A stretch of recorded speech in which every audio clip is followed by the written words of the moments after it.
So, first of all, just tell me where we actually are, because it's a lovely early spring day, isn't it? It's just starting to warm up. We've had what feels like the coldest, wettest build up to a spring that I can remember for a long time. But it's just starting to all happen, isn't it?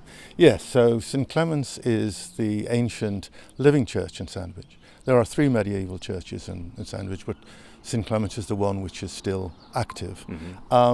And the churchyard and the church have been here for over 1,000 years. You know, you've got the Norman Tower behind. It's a fabulous building. It has a fantastic history going back, as I say, over 1,000 years. And they reckon that something like 20,000 people have been buried in this churchyard over the years.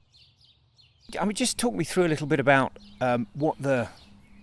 what you've actually done here, why you've done it, because this is a big area. About 3 acres around the church? It's about 3 acres. So it's called St Clement's Churchyard Rediscovered, because that's what we're actually doing. We're rediscovering all of the things that have existed here for many years, that have become overgrown or neglected or abandoned. If we went back before you started just before COVID, and actually, that's right. If we go back to 5 years or so, then what did this churchyard look like? Okay, so what you were effectively seeing was tarmac footpaths that led to the church or through the churchyard. You really could not see anything else. It was totally overgrown with bramble, with ivy and with elder. Now bramble, ivy and elder are important plants, and no getting away from that. But actually they're also destructive plants because they cover the indigenous natural flora as well that are in terms of ground cover. So our plan has been to gradually remove those killers really of the ground, and create a situation where people can walk through the churchyard, leave the tarmac path, and enjoy the tranquil beauty of the place. And you've succeeded. I mean, it looks absolutely lovely now. Well, we're fortunate because we're partners with Dover District Council, who have helped us with what I would call the heavy lifting. Lifting the tree canopy to give more light, removing the green waste and things when we clear it. And having cleared the ground, of course, what we have discovered, you've got the Queen Anne lace coming through, you've got the anemones coming through, you've got the primroses coming through at various times of the year. And for us, that's that's the payback for us, that we have rescued a place that was lost.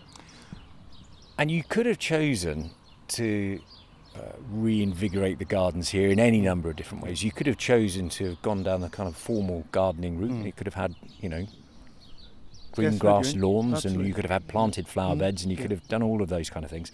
And you've not chosen to do that. You've chosen to make it as natural a place as possible, to let as many of those kind of natural species, as you said, the sort of aconites and bluebells and things like that to come through, and to leave it a little bit shaggy round the edges. Why did you decide to do that rather than to go down the kind of more formal route? Well, I think the idea was to give nature a helping hand rather than to force nature into a corner where it did what we wanted, really.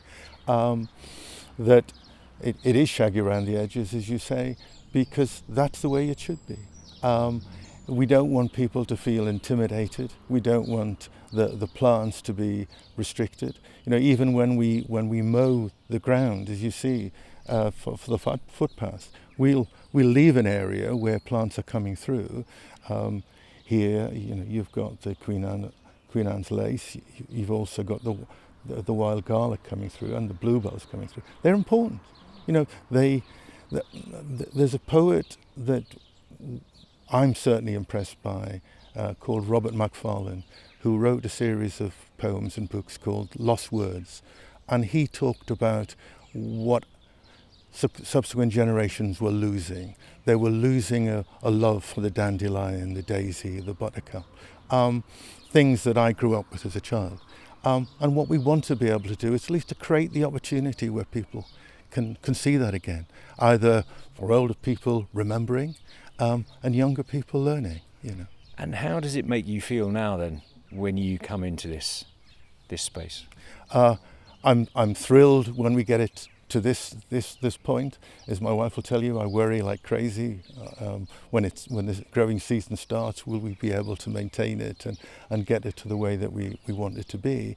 But no, it's a joy, and the joy comes through with other people's comments. You know, when we're working here, people will tell you we're thanked on a regular basis. In the town, people will stop and ask how the churchyard is going, how the bees are. You know, will there be any honey soon? You know, all of those things. Mm-hmm. That's a payback that money can't buy, really. You know. And there's quite a lot of bird life here. I can hear a lot of twittering going on. You've actually had somebody come down and do a survey. Yeah. Well, one of the things that we lack is an expertise in the area of ornithology. We're very fortunate that there's the bird observatory down in the bay and at Gaze and Salts. So I asked one of their experts to come and give me an indication of what was likely to be here. You know, I'm thinking robin, wren, pigeon, you know, half a dozen birds. Mm-hmm. In the 2 surveys he's been here, he's identified 32 different species of birds, either flying through the churchyard or singing in the churchyard, and which is wonderful. And that's, again, one of the great joys, that when you sit in the churchyard and take your mind off everything else that's going, you can just hear the birdsong. You can hear it now, you know.